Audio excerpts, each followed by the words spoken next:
Welcome to the First Read Ultimate Spider-Man podcast, where we break down Bendis' iconic run on Ultimate Spider-Man, issues 1 through 160 in Earth 1610. I'm Zach, and joining me today is V from V for Vendetta. Surely you didn't already have that planned, did you? It was in the notes. It was in the notes. Right hand to God. Listeners...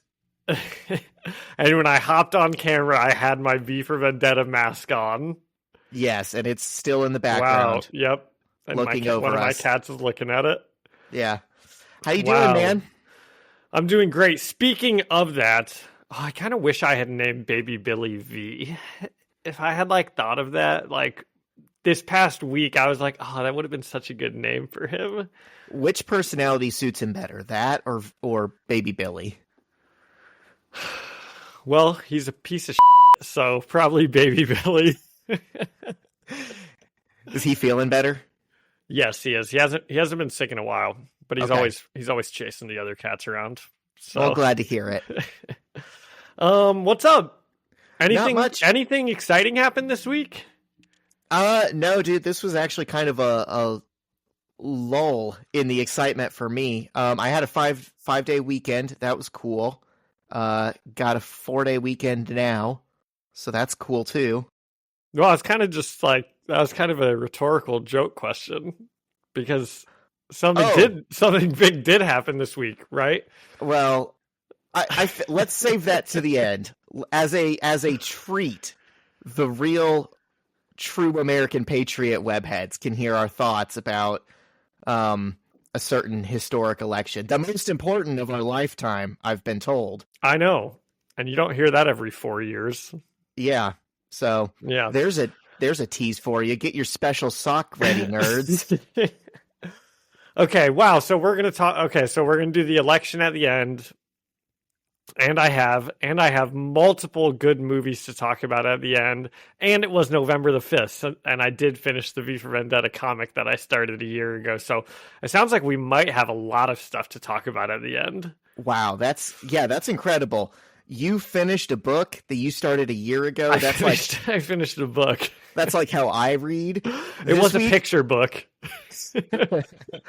I made a really big step in my reading journey this week, which Tell me about it. I thought really hard about an audiobook that I might start. Wow. I did research. That's usually about as far as I get in the book reading process. Yeah. I was, it's a wonder I didn't last longer as an English major. What was it? What book? Terra Ignota. It's a sci-fi series that I've heard is similar to other things that I like. Okay. So I probably will start it. Hey, if you ever read it, yeah, well, we'd all love to hear about it. But I need the audiobook. Someone's got to read it to me. All right? Definitely. I need to be spoon-fed my content. That reminds me of a Seinfeld episode where we're just going to listen to the cats fight this whole pod. Sorry, listeners. We're leaving it in. John, if there isn't a better metaphor for the state of our country right now than two cats fighting in the background of a podcast. That's true. That reminds me of a Seinfeld episode where George has to read a book for his work, and he just can't read it like you or I, and he gets an audio book of it. But the guy who's reading the audio book sounds exactly like he does. It's his voice. And he's like, this is even worse. God, I need to start watching Seinfeld. It sounds so funny, and then I watch it, and it's not. It's like how people talk about South Park. We talk about this every week. I know. And South Park's also the funniest thing ever. Oh my God, it's not. Oh my gosh. Okay. That reminds me. So how was your week? Sorry. You just said reading. That just reminded me of another thing. Yes. Have we talked about this? This is my favorite story now to tell in social gatherings. So one season, Phil Jackson wanted Shaq to improve his free throw percentage. Oh my God. And you just reminded me of something that I have to talk about. Okay. Wow. Look at this. We're bursting at the seams here with tandems. Do we both have ADHD? Yes. Okay. So Phil Jackson wanted Shaq to fix it, to improve his free throw percentage, and he thought the way to do it was over the offseason he was going to have Shaq read Confucius because he wanted him to internalize that success is a chosen behavior. And so he assigned Shaq all of this Confucius reading. And the only thing Shaq got out of it was he came back at the end of the offseason, and he wanted his teammates to call him Big Confucius, and he proceeded to have the worst shooting season of his career. I think I do remember that like being a nickname of his, Big Confucius. Funniest thing I've ever heard. That's awesome. Could only be Shaq. Well, here's what that reminded me of. Okay. I saw an ad today for the Shaq-a-roni pizza. It's back. and didn't, if I'm not mistaken, didn't we talk about this like a year ago, and a listener wrote in and was like, hey, I work at Papa John's, and that is the fucking worst order when people come in and order a Shaq-a-roni. It's such a pain to make. You know, I think you're right. Yeah, so it's back. Okay, we just keep springboarding off of each other. We're never going to get to Spider-Man, but I saw something today that I had to do a double take. I was literally driving and passed a Rally's, and their sign said something, try the new T-Pain burger. New T-Pain burger. T-Pain apparently has something going on with Rally's. I was like, what universe are we living in? This is so... Everyone's a sellout now. We're in such an unserious timeline. I don't get it. I know. Do the kids even know who T-Pain is? Dude, probably not. Now they just all eat Lunchleys. I don't even know what that is. You don't know what Lunchly is? Is it like made by Logan Paul or Mr. Beast or something? It's made by both of them. Zach, two good guesses. Okay. I knew both of them were in like the shady food industry. It's the partnership we've all been waiting for. The Logan Beast, the Logan Paul, Mr. Beast. Mr. Paul. KSI, who I don't even know who that is, but he's like a part of it too. Yep, they're all making Lunchables now, and it's called Lunchly. And apparently there's mold in a bunch of them, which I know is crazy, right? Because that's probably really well made. Yeah, I'm surprised. I really trusted all those names. Yeah, definitely. Yeah. Shoot, I had another question for you. So I'm curious about something. We are the number one sports podcast for comic book fans, and I feel like we've been slacking on that recently. The Hoosiers just went 10-0. Okay. All right. So here's the thing. You are famously a Michigan man. Yes. But you were also literally, geographically and alma mater wise, a Hoosier. Of course. So how do you feel about it? I was, of course, rooting huge for IU. Okay, good. I'm Zach, that more than anything, I'm a fan of the teams I bet on. Okay. True. So in my mind, it could go either way for you. And you know, I didn't bet on either team today. So of course I was rooting for IU because they're actually good this year, and also famously I'm a huge bandwagoner. So yeah. So I root for whichever team is better, and this year it is the Hoosiers. And it's pretty fun, you know, because I am an alma mater, and they've always sucked for the past like 60 years. IU has been terrible. This is the first time they've ever won 10 games. And, you know, they should make the playoff. I mean, even with the loss to Ohio State, I would think that they will stay in the top 12. So, gosh, that's pretty exciting stuff. Oh, who was it? Who's number 4 that just lost today to like Georgia Tech? Miami lost. Yeah, I bet on them. Oh, I'm sorry. But that helps the Hoosiers. Yes, it does. It does help the Hoosiers. I wonder if they'll jump them. They very well could. They probably will, I guess. I hope they do. And Miami has barely escaped a couple weeks in a row. Like, they are always just like right on the, you know, cusp of losing, and then they pull it out. So even if it was just for 1 week, I think IU being number 1 would like fix me. I think that's what I need. Just once in my life. IU being good at football is literally more rare than Halley's Comet. So let's milk it for all it's worth. It is. It is. Yeah, I've got a buddy who's a big Ohio State fan, and we're going to go and watch the game together at a bar in a couple weeks, and that'll be pretty fun. I'm sure IU will get just hammered, but as soon as they play an actual good team, I kind of keep expecting the other shoe to drop here, but you never know. Yeah. When is this carriage going to turn back into a pumpkin? It almost did today. Yeah. I literally had a buddy that sent me a text that says IU's turning back into a pumpkin. So, yep. Wow. All right. Good sports stuff. We're going to cover politics at the end. I think we should get into these issues. I'm so excited. Okay, let's get into it. This is a jam-packed one. Let's get into it. But first, let's send it over to our sponsor, V from Vendetta. Every business says they're better. But the ones that earn and display the BBB seal back it up. It instantly identifies businesses that are committed to operating with integrity, honoring promises, and telling the truth. Makes you wonder why every business doesn't have it. So look for it, because it's looking out for you. That's why it's the sign of a better business. And find a better business anytime at bbb.org.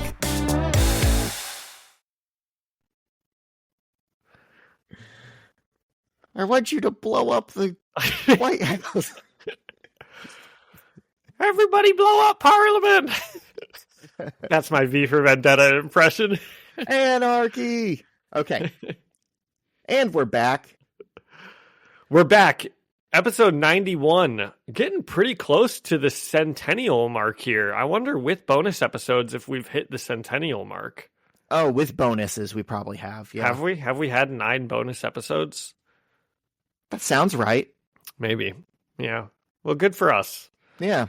I know I stopped looking up what the anniversaries are, but that's got to be a big one. Yeah, because, it ended up being dumb stuff like, like acorns or some Yeah. You're like, it goes from like gold, diamond, silver, and then you're like quartz. Okay, well, at least that's another stone. Yeah. And then it was like, I think it was like oak or something. Yeah. Why am I like thinking it was a tree? It just jumps. It's like pine. Yeah. You know what that is, John, is people that make it that far end up hating each other. Yeah. And in a lot of situations, people who only make it a year end up hating each other also. Anyways, Spider-Man. Let's get into it. This is a very exciting tease on the cover here. We talked about it last week, but J. Jonah Jameson, with an unmasked Peter Parker as Spider-Man.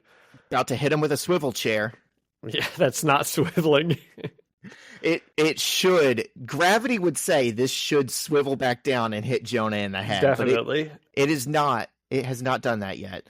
And John, you wouldn't know this because you're not on Instagram, but as I was taking my notes on this, I started just absolutely roasting some of the outfits in this issue. Ranking them and roasting them on the story. Well, Johnny Storm is always in some ridiculous outfit, it seems. He's not the worst one in my mind. There was a clear worst dresser in the house. Is it Bobby? It's Bobby. We'll get to it. This one's written by Brian Michael Bendis, art by David LaFuente, colored by Justin Ponzer, and lettered by VC's Corey Petit. And we open on Aunt May saying no more superheroes. And John, I don't know if you know this, but I believe, I would bet anything, this is a callback to Bendis's most famous panel he ever wrote. Which is No More Mutants with House of M? Wow.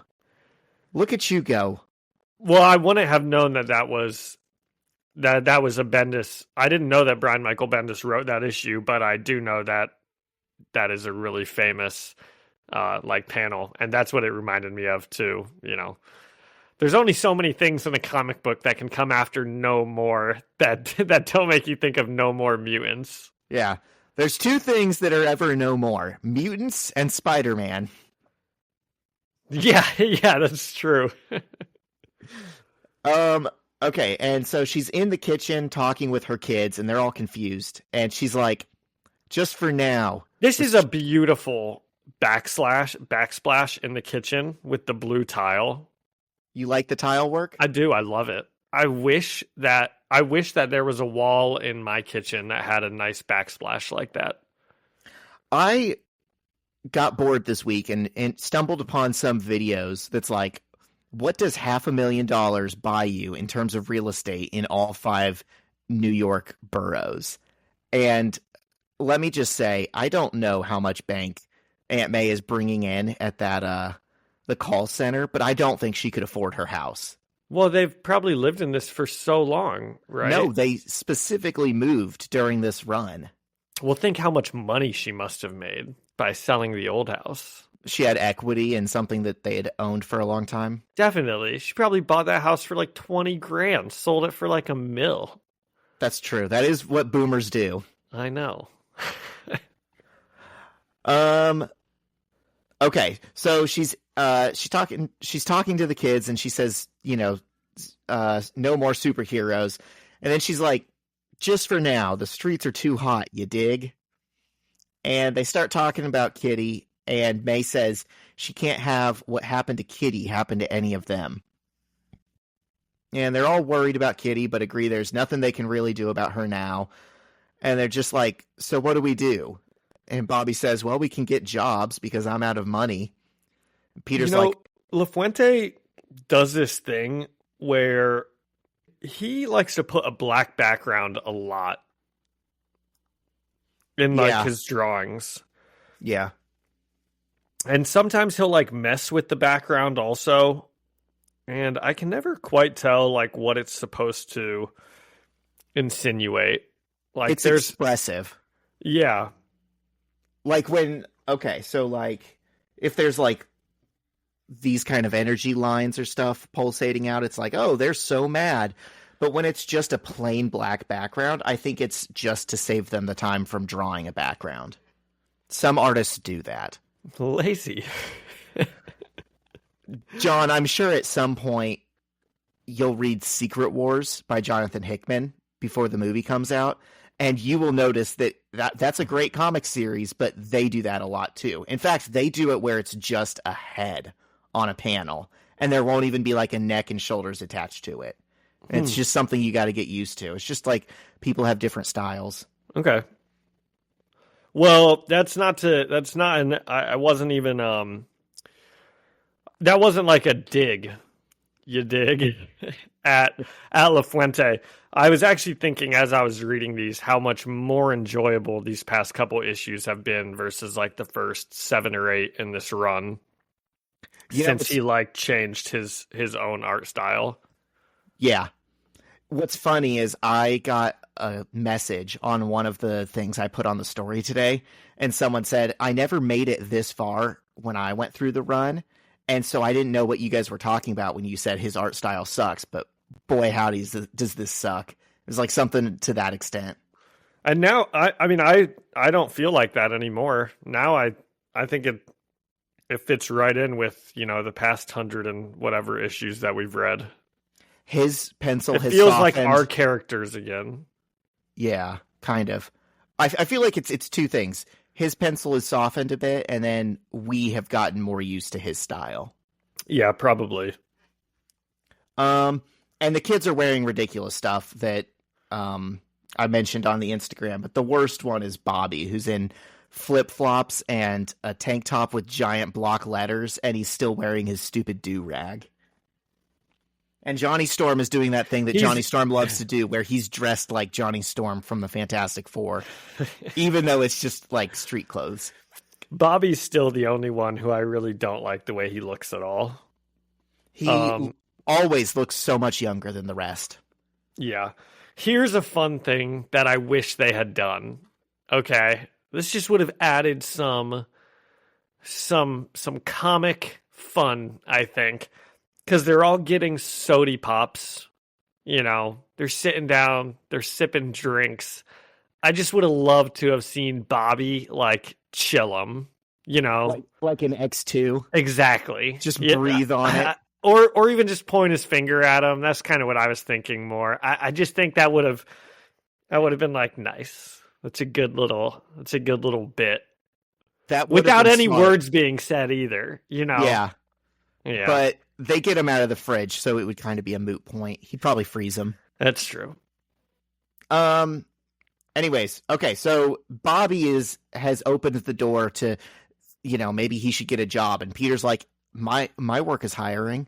And Bobby's like, really? That's great. And he's like, yeah, they're always hiring. You know why? Because it sucks. And we cut to Peter and Bobby working at the Burger Frog, both looking ridiculous, but somehow Bobby still looks worse. And Bobby has name tags on him that says Tadpole. And he's got... Because he's in training. And he's got buttons on him, like the flare in Office Space. Yeah. Have I mentioned before how like formative that movie was on me when I watched it I watched that movie in a career class in high school that I took as like an elective, and it just like made me who I am, I think, in terms of like hating going to work every day and stuff like that. I can definitely see that about you. I truthfully wonder where I'd be if I'd never watched that movie. I owe it all to Office Space. Yeah, I am like a recent transfer in, being radicalized about my job.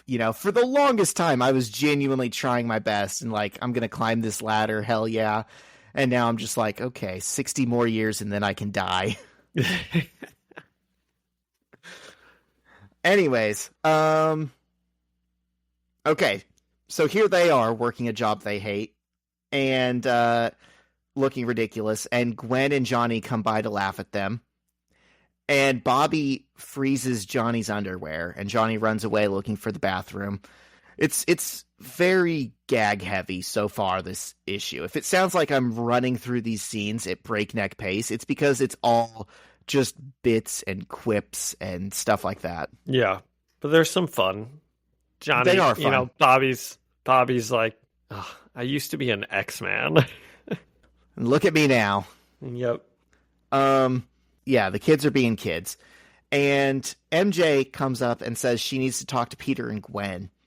MJ pulls Peter and Gwen over to a table, and she pulls out her laptop and shows them the video that she got of Kitty being threatened by the feds at school.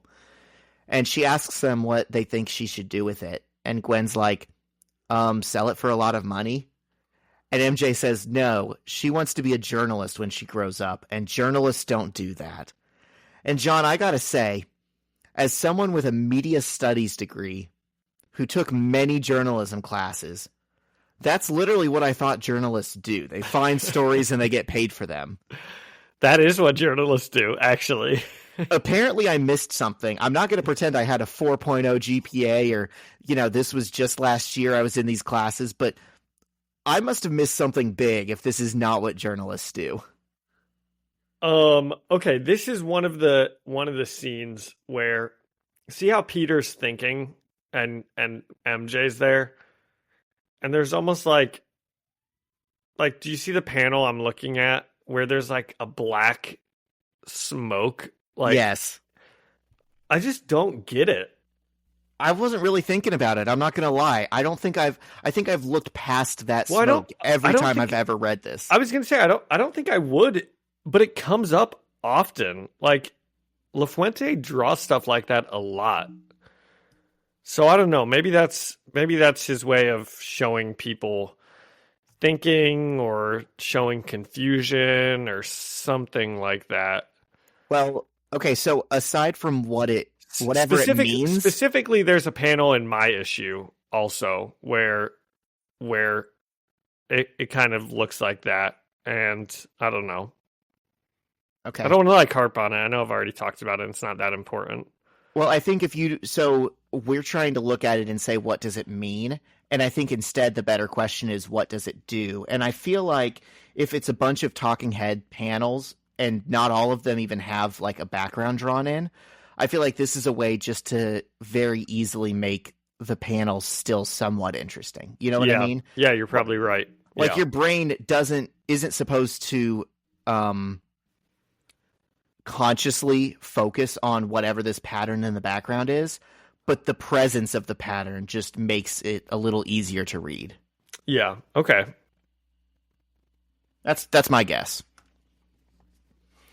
Okay, so MJ says she doesn't want to hurt Kong or Kitty, but this is news and it shows that the principal was in the right. And I said, this is what we're doing now? We're trying to save the principal who sucks like 60% of the time? I know. They actually do. It is brought up like 3 or 4 times in this issue. They're like, you kids are probably going to get your principal his job back. And it's like, why do we care about this? Oh, the I'm principal sorry. didn't get fired also. The principal quit, he said. Right. Like, he didn't want to deal with this any more than he yeah. had to. Trust me, I'm sure he is psyched to not be running the school where there are like attacks every 3 days. For sure. And also, he literally had Aunt May thrown in jail. I know he apologized, but he should have been gone a long time ago. Yeah. So Peter gets a thinking face and then says, give me your phone. And we see Peter and MJ at the new office of the dailybugle.com. And it's not really spelled out for us, but we can assume the newspaper went under and then reformed as an online-only news source. And Peter is It's like there... a BuzzFeed now. Yeah, something like that. You know, in like 2010 or wherever this was published, they probably thought that's what everything was moving towards.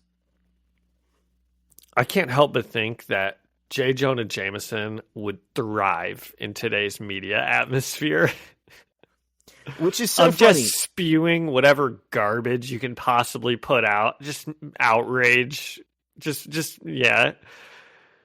Getting everyone as mad as possible, trying to get clicks. That's my dude right there. Okay, well, I think there's 2 reasons for that. 1, that's how he's portrayed in the most recent movies.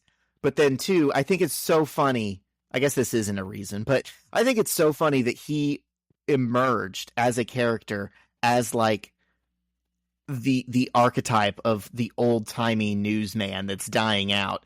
And here we are today, like, yup, that's what people are becoming. Everyone's a J. Jonah Jameson now. Well, and J. Jonah Jameson, that actually reminds me, he's now supposed to be, like, good. He's supposed to have turned a new corner here in this current run. On Spider-Man, specifically, yeah. Yeah. I'm glad we're seeing him again. I missed our guy. He genuinely is one of my favorite. Yeah, I love J. Jonah Jameson. about the Spider-Man mythos. I have somewhere over here on that table, I have a J. Jonah Jameson Funko that Shyla gave me. Okay, so they're at the dailybugle.com building, and Peter's there to see Ben Urich, and he says they have something to show him, but not for publication. They just need him for his journalistic principles. And this is a good one. Ben says, journalistic principles, huh? Then let's get far away from Jonah. Yeah, that is funny. And MJ pulls out her laptop and they show Ben the video. And he's like, wow, you kids really have something here.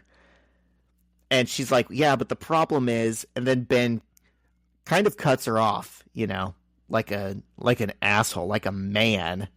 Yeah, please, Ben.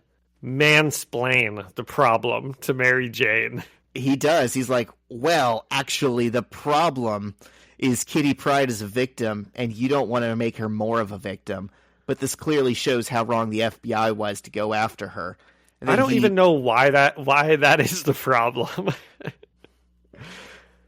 Like, what he's saying doesn't make any sense. You know, we're moving past it, John. Okay. This is Always Sunny logic now. This is the story that we are being told. Just move past it. Yeah. He's like, this is headline stuff. This is real news. How much do you want for it? I'm dug in, and I'll never change. Well, also, what confuses me is we were explicitly told that this is what the FBI wanted. Was they wanted to go into a classroom and make a scene taking a mutant girl out of the classroom. I'm not so sure. The thing is, I'm not so sure Kitty Pryde is seen as a victim right now. Wouldn't that be the purpose of releasing this recording, is to show that she was not the instigator? Sure. You know? Yeah. A freaking fed got punched, and then she escaped. What happened to Ben Urich?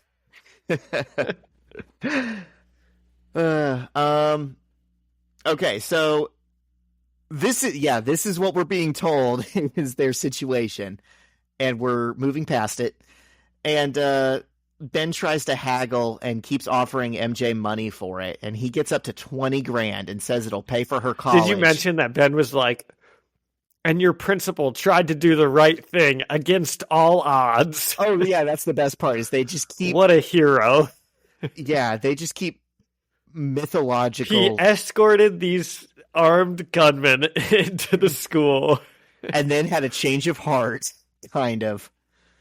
Yeah, they're really pouring one out for this this unfortunate principal. Also, I had been trying to think of what he reminds me of. I was like, this principal seems so familiar, and it's not from this comic series. He's clearly wearing a bad toupee, right? Yeah. And he's a heavy-set man. Yes. He's Captain Underpants. Oh my gosh, he is the principal from Captain Underpants. Whatever that guy's name is, like You're Mr. right. Kruggle or something. Dude, you know that guy's still writing books? The kids still walk around with new books, and just by looking at the cover, I can tell. Let me try to think of who the author is of those. Is it Dave Portkey or something? No, it's not the Barstool guy. It's like Dav Pilkey. Okay, well, that's pretty close. I know it's like D-A-V. There's no E at the end. Dav Pilkey. I loved those books as a kid. So did I. They were my favorites. I remember one time. This is so stupid. How do I remember this? You make your own flipperama? We would have but we had these like book sales, right? That'd come in once every so often, like once or twice a year. The Scholastic Book Fair. Yes, exactly. I guess every school did that. Yeah, it's a what is it? It's a canon event. And I wanted to buy a Captain Underpants book, and my parents would not let me. They would not give me like the $5 to buy it. And I happened to have this like humongous jar of pennies. And I went in there with 500 pennies and bought the book. And I like can still remember like the people's face when I like put my bag of 500 pennies down. And I was like, it's 500 pennies. And they were like, we'll take your word for it. That's great. Yeah. I had a Scholastic Book Fair memory where they were doing a raffle to win a Pirates of the Caribbean poster. And they I were was like, just yep. about to say, I remember buying like Ken Griffey Jr. posters and like Reggie Miller posters. And, it wasn't just books, kids. They had smelly pencils. They had everything. But they had this raffle, and they're like, yep, just write your name on a slip and put it in, and we'll pick a winner at the end of the week. And me being a little Did you scam it? I was like, they never said one entry per person. They never said I couldn't write my name as many times as I can and fill the box. And I sure the came home with that Pirates of the Caribbean poster. Love that. What movie was it? Do you remember? It was just Jack Sparrow standing on a beach, like pointing his sword at you. That's awesome. I don't think it was for a specific movie. That's awesome. Yeah. Anyways, what were we talking about? Spider-Man, I think. Yeah. Ben Urich. That does make sense. Dave Portkey, right? Okay. So Ben is haggling with MJ and trying to offer her 20,000. Since you brought up dumb outfits, okay, MJ's tie is way too small. I thought about putting her tie on the Instagram. I didn't do it just because the boys are all wearing such worse outfits this issue. But she is doing like the Avril Lavigne thing in the 2000s where a girl wears a tie for no reason. Yeah. And it's not the right length. No. It's either too small or it goes down to their knees. There's no in between. I wonder how she even tied that, because if I tied a tie that only went down that far, the bottom side of it would be coming way out, right? Well, it depends on how long of a tie you bought. I guess, or maybe she looped it around like 4 times. They have different size ties. She could have got a children's tie. Oh, okay. True. It might even be a clip-on. I don't know. This is like the type of tie that you see like toddlers wearing.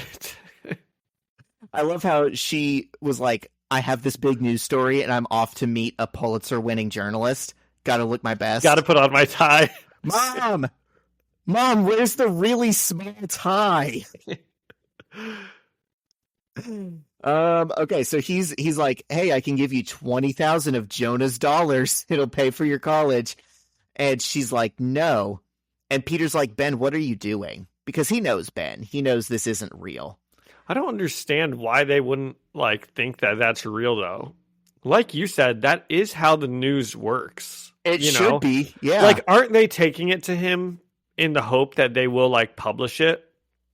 No, because they say that they don't want it published, but they want to do something with it, which doesn't make sense. This whole conversation... They're going to publish it, Yeah, gee, I wonder what the journalist is going to say we should do with this newsworthy story. Yeah. Anyway, take the money, MJ. She should, but Peter's like, what are you doing? And Ben says, it's a test. If you had taken it, I would have kicked you out. And besides, Jonah's never paid for a thing in his life. That's true. It's pretty funny. And Ben says that Mary Jane has earned his trust for the future. And he proposes that instead of showing the video to the world, they let him write a story about what happened in the video. And I said, I get what he's saying, but not how that's fundamentally different from just showing it. Zach, I think we've got him. What have we got? Okay. You flip the page back. MJ's tie is black, and it is going down to right about her chest, right? Then you flip the next page, and let's look at the panel of her in the middle of Peter and Ben Urich, where he says, it's MJ's story, you were witnesses, it's her thing. Her tie's clearly blue in this entire page, and it's going down longer than that. This is so stupid, man. Just cut it out. Tiegate, the latest scandal from Marvel Comics. Yep. We got him. Put in the sirens. Okay, yeah, put in the sirens and move on. Okay. Wow. The things I didn't think we would talk about in this issue. Okay, so yeah, he's like, we don't have to show them the video. We can just write a story and say, I've seen the video and this is everything that happens in it. And they're like, yeah, that's somehow more tasteful. And Peter, while this is happening, spots Jonah on the other side of the room, and he waves at him. But Jonah glares and walks away. And Peter's spider senses go off. And he's like, excuse me for a second. Walks away from the conversation. He goes to the elevator that Jonah just went down, rides it down to the basement parking garage, and Jonah is waiting for him when the door opens. And Jonah says, what's your name? Peter's like, are you serious? Jonah, you know me. I used to work for you. And Jonah says, remind me, what's your name? And then throws a punch. And Peter dodges it and hits him back. He's like, I don't know what's going on here, Jonah. And Jonah's like, what are you, a mutant? Peter says, I'm so confused. And Jonah's like, I know. And he touches Peter with an electric shocky hand. And it knocks Peter out. And Jonah rummages through Peter's wallet and finds his ID. And he says to himself, Peter Parker, how'd you follow me down here, kid? You got powers too? You a mutant? Okay, I'm calling an audible. He throws Peter in the back of a trunk and then taps him awake and covers his mouth. And Peter's eyes... Dude, all of your cats are so interested in that mask. Yeah, they're all revolutionaries. Peter's eyes open and he sees Jonah's face vanish and then contort into his own. And the evil doppelganger Peter blasts him with electricity again and closes the trunk before returning upstairs. And not just his face, his clothes change also. Yeah, he could somehow like change his clothes. It's like what Mystique does, you know? Yeah. But what's really interesting is he changes his clothes, but he pops his collar. Because Peter's collar is down, but this guy decided when he was going to redo his collar, he's now got a very preppy look to him. Well, you know, because whenever Peter turns evil, he tries to look cool. Definitely. You know? He starts wearing black and snapping at people. And he's snapping his fingers, yeah. He's telling people to dig on this. Dude, how many cats can the back of that chair hold? Dude, there's too many cats in this house. I've been thinking, I just had this thought today. I'm like, 3 cats is too many cats. 2 cats is the right amount of cats. With 3 cats, they're always everywhere. And what's funny is I also have 3 cats and you have way more house than me. And do you feel like it's too many? Well, maybe it doesn't feel like as many to you because, I don't know, maybe yours are more independent and they aren't always following you around. But if I go into a room and shut the door, my carpet gets torn up. I don't get to shut doors anymore in my house. Yeah, that happened to us in a apartment one time, and we had to pay for it, and that was pretty bad. I'm always, but I love them all. I love them all. Not to admit to like accidental animal abuse on here, but every time I'm walking around with the lights off, I trip over one of them. That's not accidental animal abuse at all. Because they love to run between your legs and like weave in and out, and they don't realize that you don't have night vision like them. Okay, what happened? Okay, yeah, so Peter walks back up to Ben Urich. He says, Ben, dig on this. Evil doppelganger Peter comes back to the conversation. He's like, so what'd I miss? And MJ says, everything. And Ben's like, Peter, are you sure you don't want to go on record? And fake Peter says, me? No, I'm good. I'm just going to sit back and listen. And that's it. The issue ends. This is, I'm a big fan of like people taking over, whatever it's called, their faces and whatnot.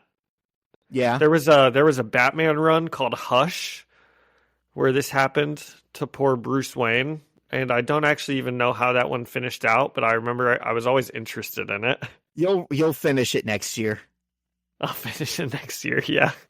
Yeah. I'm pretty sure it was in like the Arkham Asylum game that I played, and it was like a side mission, and I never ended up completing that one, but I was always interested in it.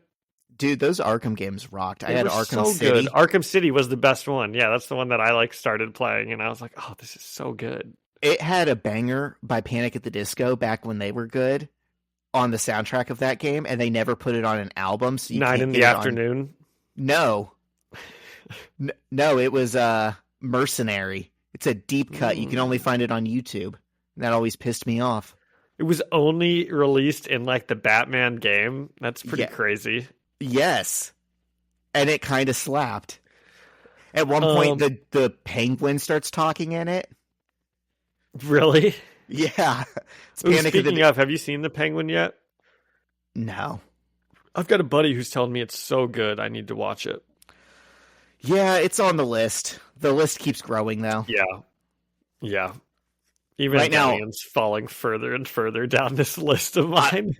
I was going to say, right now I'm working my way through a lot of animes. I watched one last night. I don't cry like you, John, that often. I hold in my emotions unhealthily, and then once every 3 or 4 years, I cry like uncontrollably and worry everyone. And we watched an anime movie last night that did that to me. That's funny.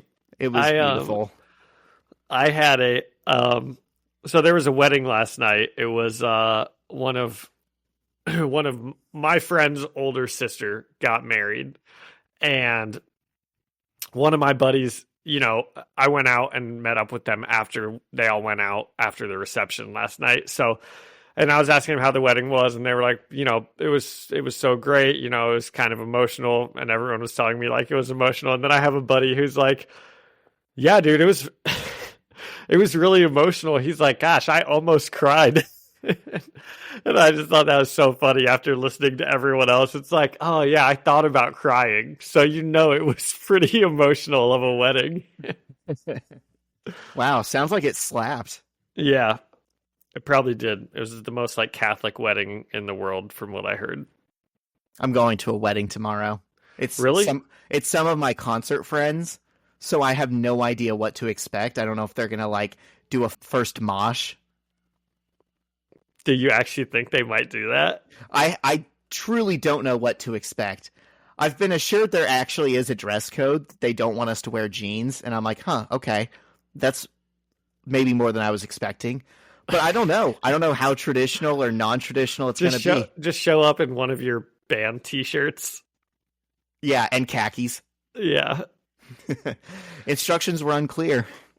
Okay, so how about out of 10 silly outfits?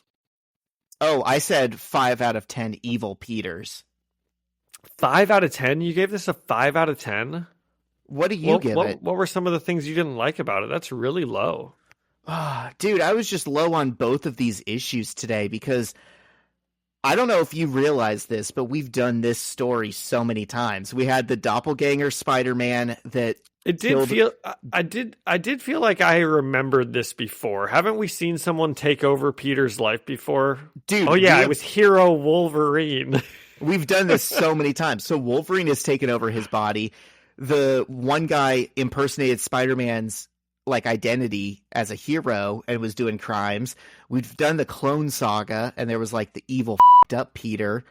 And now we're doing this. Now someone is impersonating Peter Parker, like the civilian. Well, I kind of liked it. I mean, I kind of like both of these issues. I don't think any of them were like specifically great, but I do think this hook here at the end, with J. Jonah Jameson and you know, I really like that picture of his like face disappearing. You know, that's a very creepy picture. So I actually kind of liked it.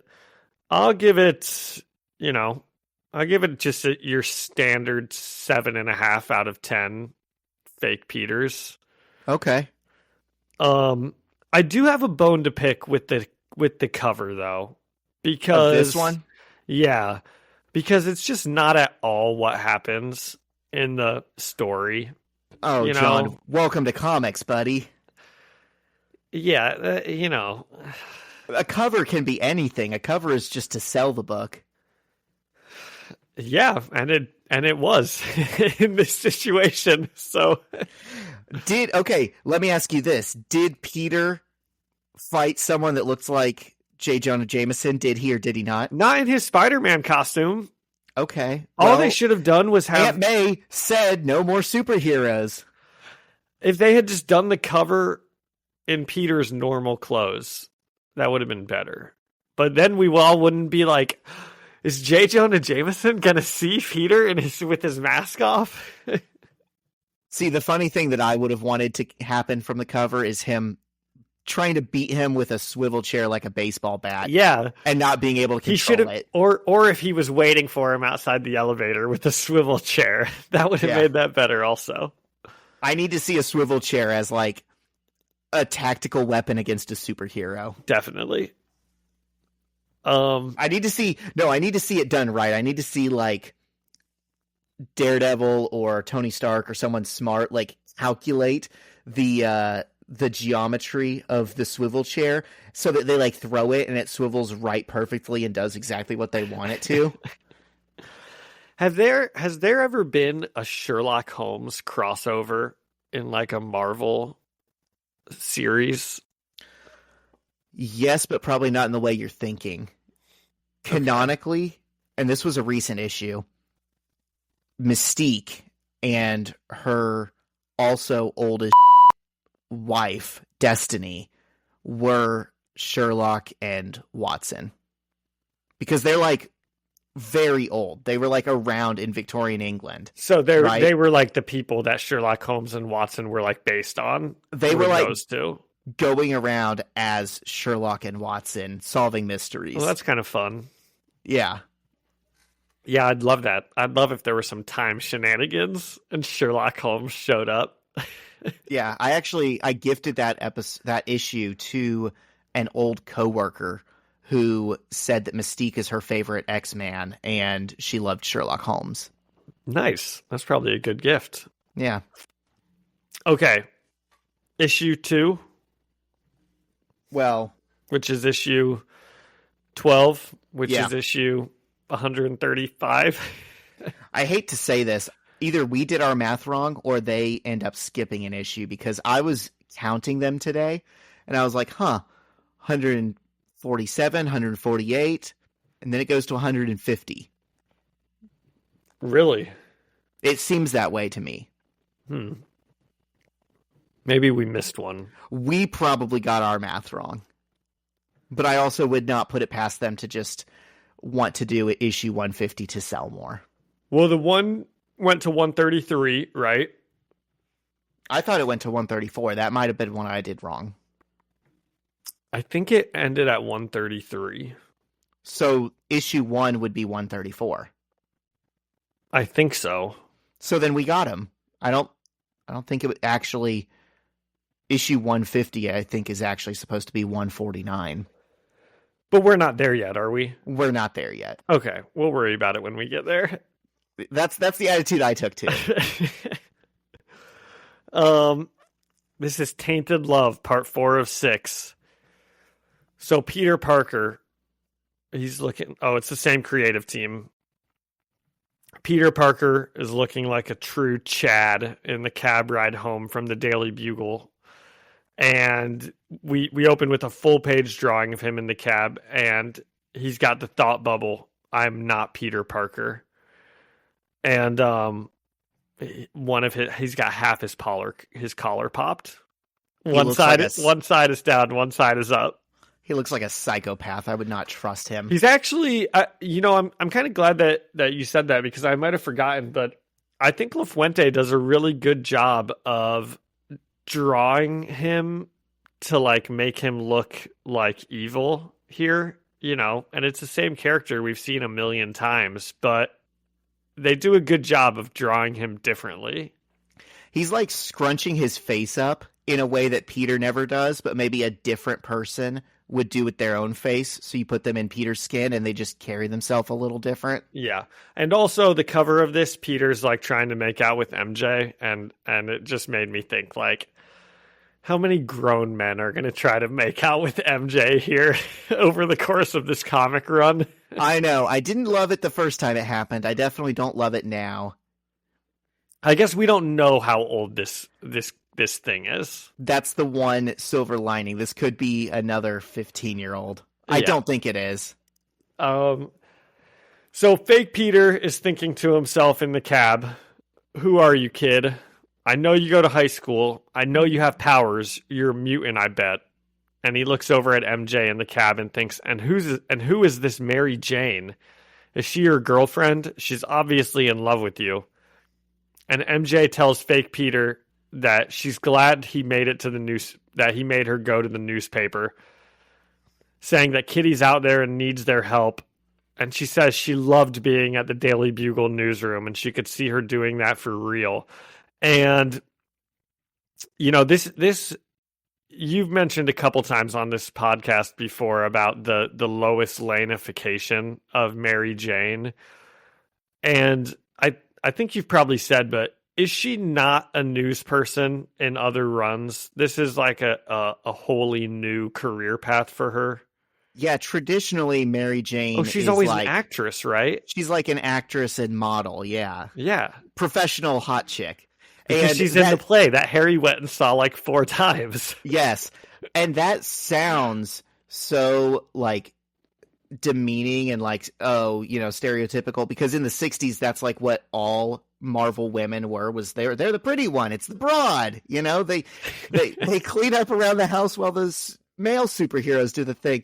But I never got that sense with Mary Jane. I always loved it. It felt very progressive and like celebratory that, she was pursuing her passions. And I don't know. I think that's hard to do here when she's like a high schooler, they don't actually have careers, but she can have this journalism thing that is also a really helpful story beat because it means she's always around superheroes and supervillains.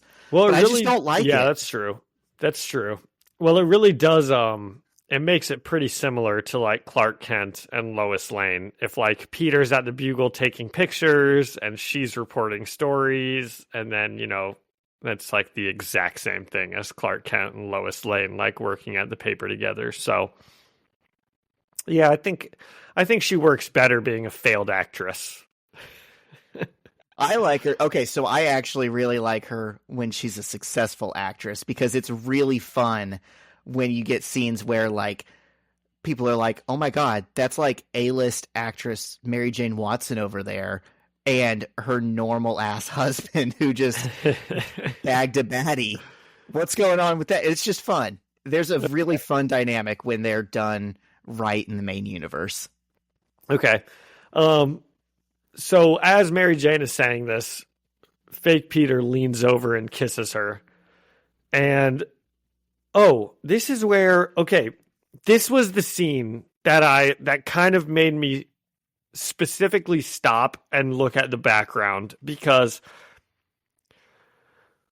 it's actually not on the page where they kiss. It's the one right before that. But we can see like the blackness of the top of the cab like swirling into like smoke, and it's just I don't know, it's just interesting. I like I said, LaFuente likes to draw these backgrounds kind of like in interesting ways that I think you're right, Zach, in that they're not supposed to say anything. They're just supposed to add some like texture to the scene and just make it like pop a little bit more. Yeah, it's not literal, but the fact that it's next to something that is literal can get confusing. Yeah. So for a moment, MJ kisses him back before throwing him off and yelling at him and telling Peter to go to hell. And she makes the cab driver pull over before getting out of the cab. And she says she'll walk home. And specifically, she's like, pull the cab over. And he's like, we're on the bridge. And she says she'll walk home. Is this the same bridge that she got thrown off of? I mean, it doesn't say. It just says the bridge, but it very well could be.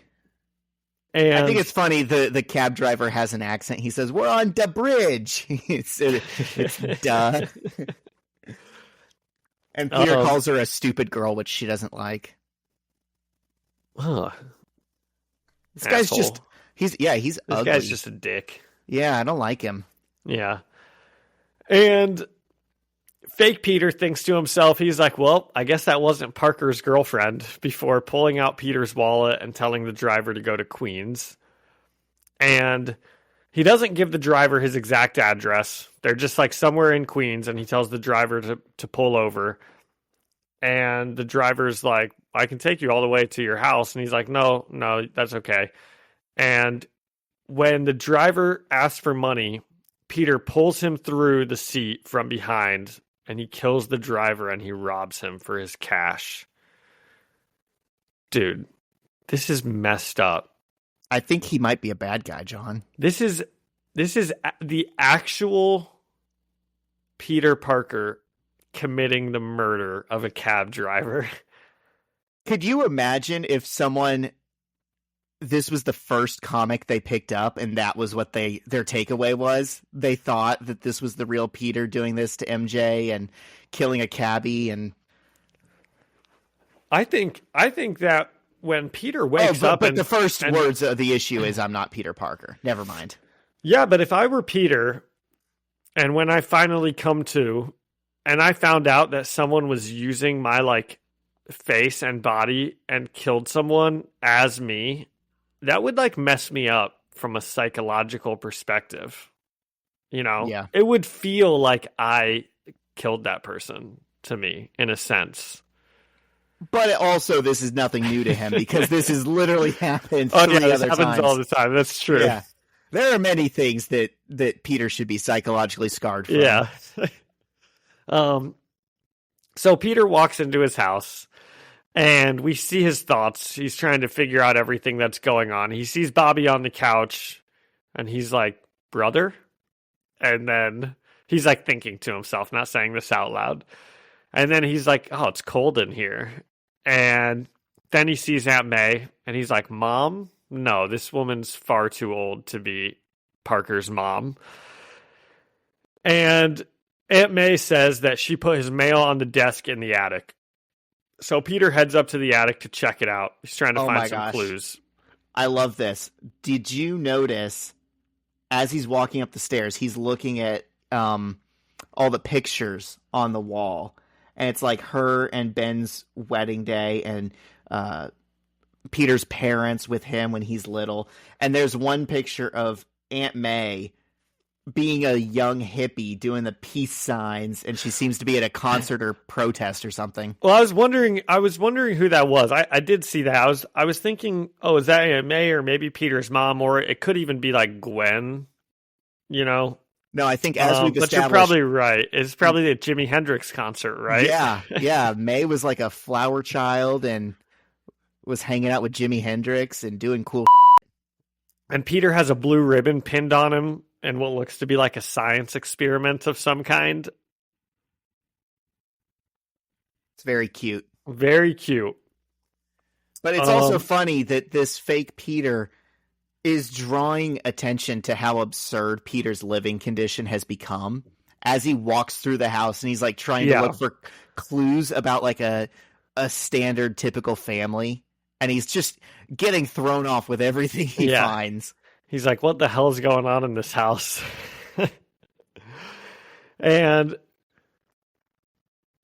so as Peter's walking up to the attic, Johnny Storm walks in, yelling at Sue Storm on the phone. And Peter thinks to himself, now it's hot in here. And that's where he's like, what the hell is the dynamic in this house? Is this like a house of orphans? And so Peter heads up to the attic, and he makes a call to someone. And he tells whoever's on the other end of the phone that he's in Queens. And the other person is kind of arguing with him, saying he uprooted their plan that they've had for months all of a sudden. And fake Peter says he doesn't know who this kid is, but he knows he's worth more than J. Jonah Jameson. And the partner's like, well, maybe we should put them in a room together and see what happens. You know, Peter and J. Jonah Jameson. And fake Peter says that they'll both be out cold for the next couple of days. And just then, Gwen comes up the stairs and starts trying to kiss Peter. And fake Peter is like, oh, now who's this person? Is this his sister or his cousin? I know. Are you f***ing dumb, dude? It's so interesting that he was with just a random girl, and he's like, this must be Parker's girlfriend, and starts trying to kiss her. And then another girl shows up and starts trying to kiss him, and he's like, must be Parker's sister. Yeah. I don't think this guy grew up with too many healthy relationships. Evidently not. And she can tell that Peter's not being quite himself. He says something. He's like, wow, that's uber cool. And she's like, Uber? What are you talking about? And he's like, I'm taking it for a spin. And John, can I say something? Yes, of course. Okay. We're rightfully dunking on some of these outfits. And there are some that should have been called out, and we just didn't even say it because it's just everyone's dressed bad. Johnny Storm came in. He was shirtless. He was exercising shirtless. He was like, well, let me just pop this shirt off. Gwen, I think she looks good. I think in this panel and in the next scene, she's wearing some stuff that I think definitely would be a choice, like a fashion choice today. I don't think people would wear them. But I see the vision. I think she is the only good dresser in this series right now. I think Gwen Stacy, when LaFuente took over, was like the worst drawn person in the new run. I think she looked like the least like herself, and now she just is back to being Gwen Stacy. Like when I talk about like it feels like our characters again, like Gwen is probably the most that didn't feel like the Gwen Stacy we knew, and now it's back to being like the Gwen Stacy that we grew up with and that died on us and came back to life. I couldn't agree more, and these two scenes, I think, hammer it home to me because she looks like the cool girl that shows up to school, and she's new and everyone's talking about her. She looks like Zach's teenage crush, Gwen Stacy. Not really. I'm not saying like, oh wow, she's so hot, but she just looks cool. Like she just has like an aura about her where I think people would be like drawn to her. Yep. So Gwen can tell Peter's not quite acting like himself.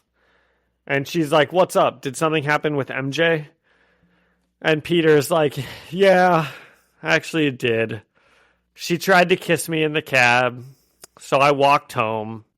I feel kind of bad for her, And Gwen freaks out, and she's yelling about the effort she made to be friends with MJ, and how could she do this? And she storms out of the attic, and Peter just sits on the couch and puts his feet up on his chest, looking pretty darn proud of himself for all the chaos he's causing. For no reason. Yeah, I know. He's kind of just like, I don't know. He's just like a dick. He's not benefiting from this at all. No, he's not. If anything, he's like gonna get caught eventually by like doing all of this, Yeah. He's like not trying to lay low or anything. He's like trying to cause drama. That is the funnest part of these issues to me, is like how psychopathic this guy is. Yeah. So let's see. Oh, and he thinks to himself, "Whoever you are, Peter Parker, you weave some crazy webs up here in your attic." That's the second pun that he's made about Spider-Man that he didn't. It is, isn't it? What was the first one? I'm taking it for a spin. How is that a Spider-Man pun? Spinning webs. Okay, I guess. You didn't think so? I guess I didn't think of that. It seemed like such a clunky phrase otherwise. I was like, they wouldn't use it if it wasn't supposed to have that double meaning. So the next day, our orphan crew heads into school, and they see the crime scene of the cab driver murder. This is what I was talking about. Gwen looks so cool. She looks like Buffy. They all look stupid. They all do look so stupid. It's all so Actually, they don't. Johnny Storm is dressed like a normal person, and the other three look stupid. He's not even, though, because he's got the stupid split cuff jeans, and they're like bell bottoms, and he's Yeah. Bobby definitely looks the dumbest. Gwen's skirt is outrageously short to be going to school. That would never fly. That would not pass the fingertip test. Again, it's very Buffy. It's very Buffy. And they walk past the crime scene of the cab driver murder. And as they walk past, they wonder if they should do something. And Peter's like, "Do something? Do what?" Like he's wondering to himself, And he looks over at the crime scene, and once again, he just looks kind of pleased with himself. Like, this guy is a psychopath. I'm very intrigued. Okay? This is catching me. Okay.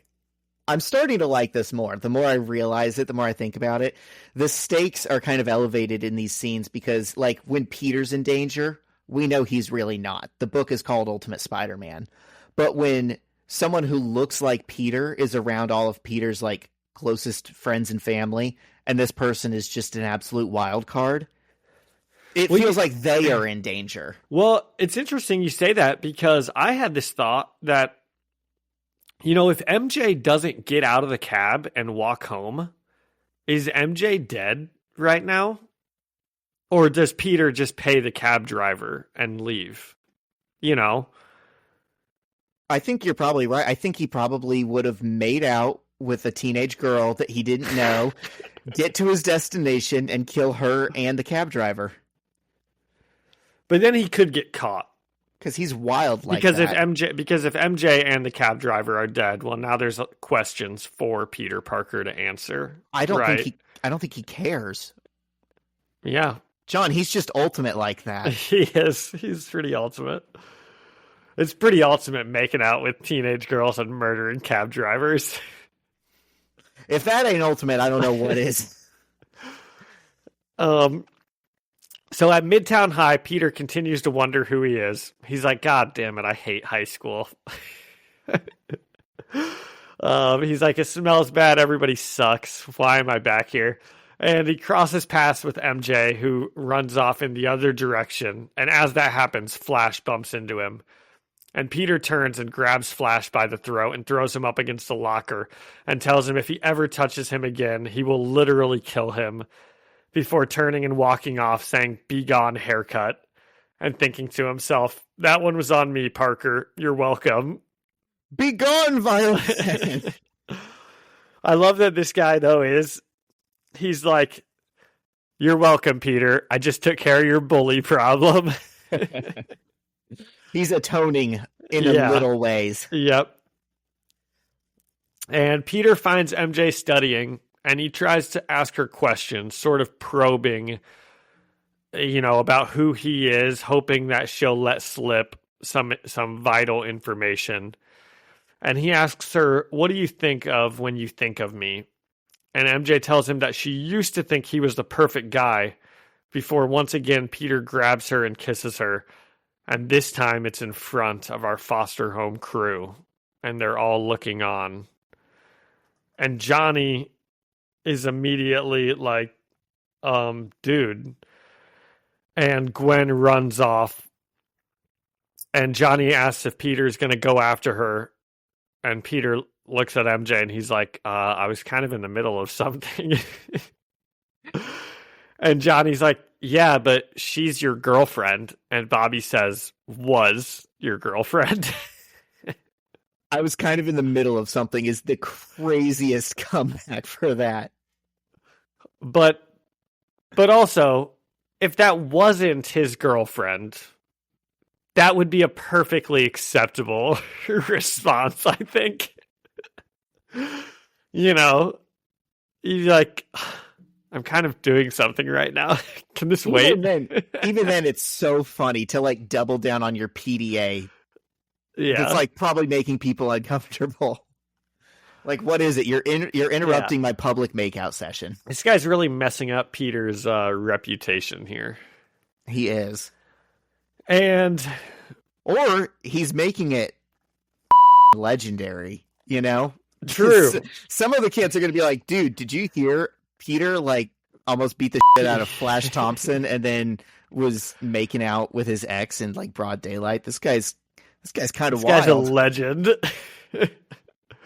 And fake Peter thinks to himself, he's like, what the heck? Parker lives in the same house with his girlfriend? Who gets to do that in high school? At least it wasn't his sister or his cousin. And it's so weird that he still thought that was like a possibility. How was that on the table? Yeah. And Peter gets home from school, and Aunt May immediately begins yelling at him, saying she didn't raise him to treat women like this. And she says, when I told you to put your costume away, it wasn't so you could destroy your personal life within a week. And Peter hears the word costume, and he thinks to himself, costume? And he immediately goes up to the attic as Aunt May continues to yell at him, I'm not done talking. But he just ignores her and walks upstairs. And fake Peter looks around the attic before spotting the big chest that we know has his Spider-Man stuff in it. And it's got a big lock on it. And he breaks the lock open and he sees all of Peter's Spider-Man stuff in it. And he takes out his phone and calls his partner and says, never doubt me again. This kid is someone.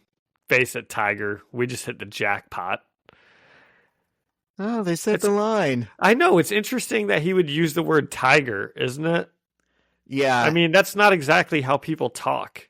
Again, it's clunky delivery if it's like done in real life, but it's only there because of the Spider-Man pun.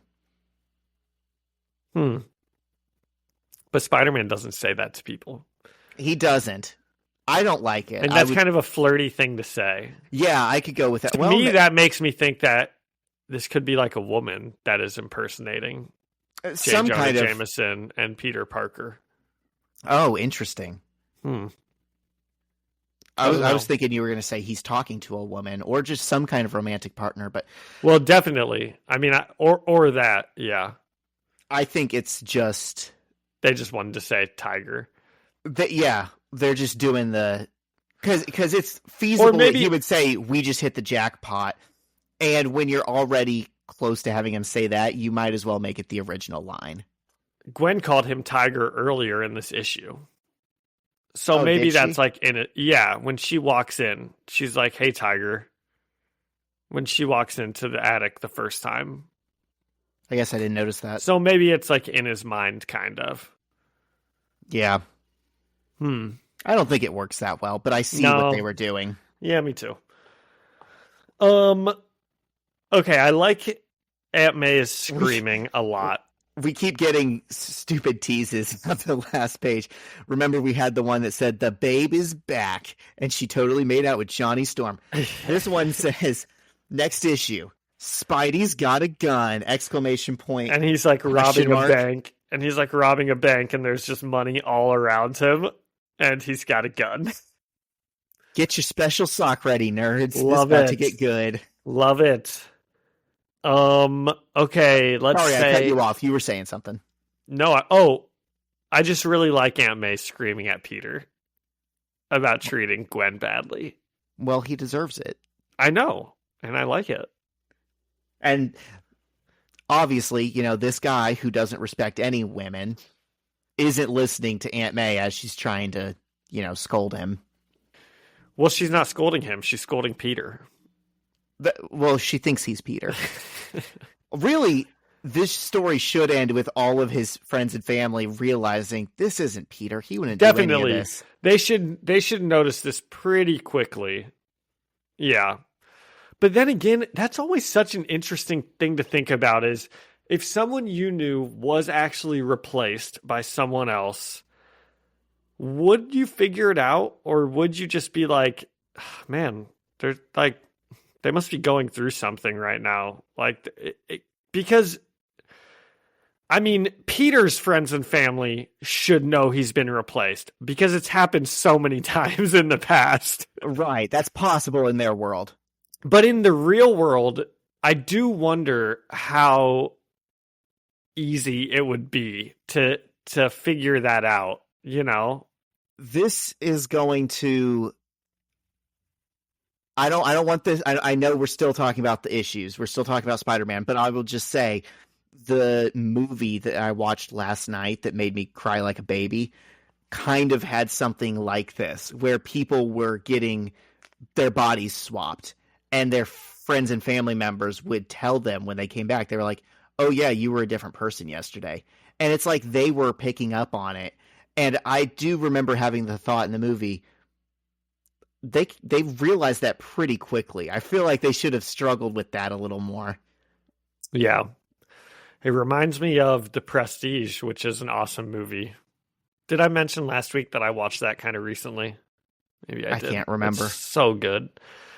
But Christian Bale's wife, who's like, some days I can tell that you love me, and other days I can just tell that you don't. And she's like, today's one of the days that you just don't. And I always think that that's pretty cute. She can tell, even though like they're the same person. Anyway. That sounds sad to me. Not it cute. is. I mean, it is sad. Of course, it's sad, but it's also like, oh, she really, and it's especially sad because she ends up killing herself, and one of the two Christian Bales ends up dying. We don't know which one, but well, cool. Thanks. I don't have to watch the movie now. What? You've never seen that? No. You've never seen The Prestige? No, I should. I love Christian Bale as an actor. I have not seen enough of his movies. I just spoiled like the best movie ever for you. Oh my gosh. I can't believe you've never seen that. I know. Sorry. No, it's okay. No, it's not, dude. It's such a good movie. It's so hard for me to see movies because my wife doesn't like the same kind of movies as me. She wants to see Disney movies. I told my sister the other day after I watched it, I was like, if I ever get Alzheimer's or I like bonk my head really hard and lose my memory, I want you to make sure I watch The Prestige. I want to watch that movie again so badly without knowing what happens. And you could have experienced that, and I took that away from you, and I'm sorry. You know something else I've never seen that you are not going to believe? What? Interstellar. Whatever. Do you not like it? I like remember watching it and thinking it's like really long and confusing, and you know. I have a buddy who was like, has been talking it up to me all year. Hey, it's going to be back in IMAX for the 10-year anniversary. We got to go see it. And I'm like, yeah, cool. And he texted me this week and he's like, okay, pretty much everything's sold out. These are the show times that I'm going to, because he's like a crazy movie buff who sees it multiple times. And they're all at like 9 p.m. on a weeknight, and it's a 3-hour movie, and it's downtown at the State Museum. And I was like, yeah, I'm going to be honest, Chief. I'm just going to watch it at home because I'm not going to be out that late for a movie.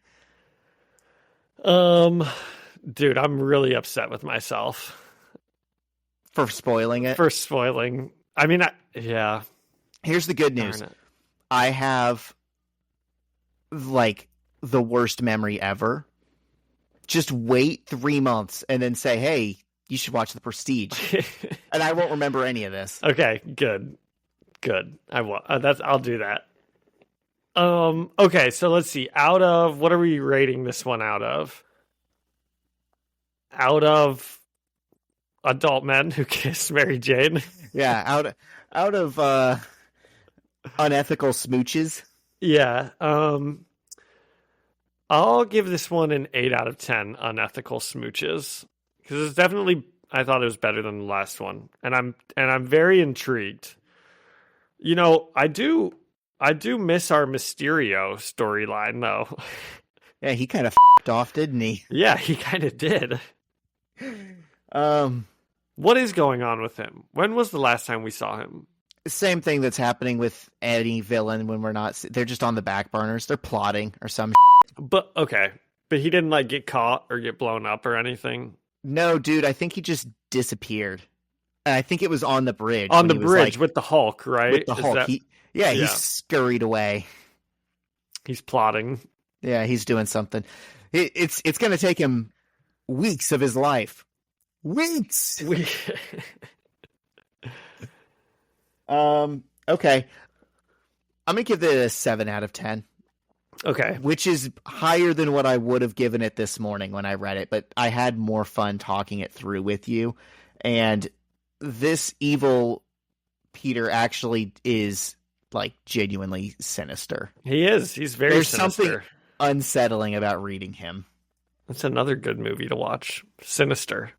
It's a good horror movie. That's the other thing I can't watch anymore is horror movies.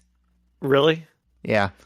Dude, I actually used to not be able to watch horror movies because I would get scared so easily, and now I like love them, actually. We watched the first 2 Scream movies this year for Halloween. That was nice.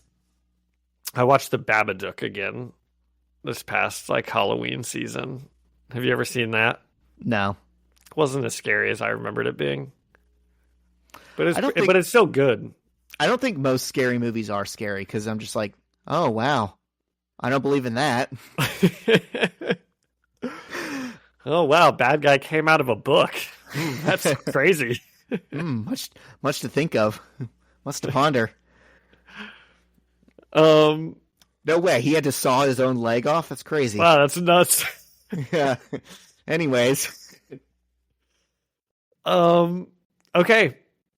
Next week, episode 13 and 14. Right? Yeah, sounds right. Issue 13 and 14. Spidey's got a gun. Yeah, I should get my note back up. Yeah, that is what we're reading, isn't it? Yep. Yeah. Okay. The people have been waiting. Zach, talk to us about politics. What are your thoughts on this election? The one that just happened, or the one in 2028 that people are already planning? Well, we won't have an election in 2028. That's true. People are saying the Democrats need their own Trump, and they're trying to figure out who that is. And right now, Twitter has it between Gavin Newsom and Stephen A. Smith. So things are going really well. Well, I am convinced that the Democrats will learn the wrong lesson from all of this. So that makes sense. They've never done that before. Yeah. Okay. Since this is the #1 political comic book podcast, I guess we can talk a little bit of politics here. Yeah. In case anyone missed it, what just happened was Donald Trump beat Kamala Harris in the presidential election pretty decisively, at least with the electoral map, which is what matters here. He won the popular vote. He won that too. The Democrats never lose the popular vote. They'd lost the popular vote one time in the last 32 years, and they lost the popular vote.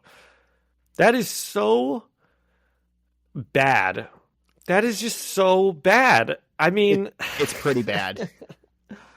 It's just so, dude. They're just and it so seems awful. like it completely caught them by surprise. Like the morning of, I was watching her campaign manager grinning ear to ear on the talk shows, and there was reports of like meltdowns at Trump HQ. It's just mind-boggling. Dude, I really don't have that much to say about like Donald Trump and everything. I have a lot to say about the Democratic Party. I bet your parents' about watch Donald party Trump was not a happy occasion. Look, he's awful.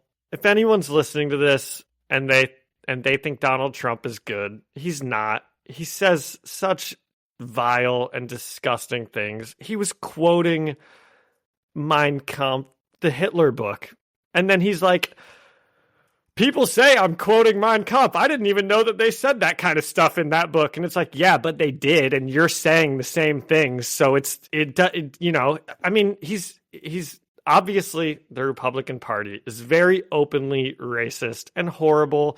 And on top of that, right, they want to give tax breaks to billionaires and make wealth inequality worse, which is something that I know you and I care about a lot. But hey, they're the side that's good for the economy. That's what I keep hearing. John, don't we know that tariffs help fight inflation? I guess. They don't explicitly increase the cost of goods. But the thing is, we know that he's terrible. And the Democrats are just so bad at this, dude. I mean, how are they so bad at governing and doing elections? You talk, what do you want to say? Because I'm sure I will jump in and interrupt you at times. This is going to be a lot of, and another thing. Yeah, I'm sure it will be. Yeah.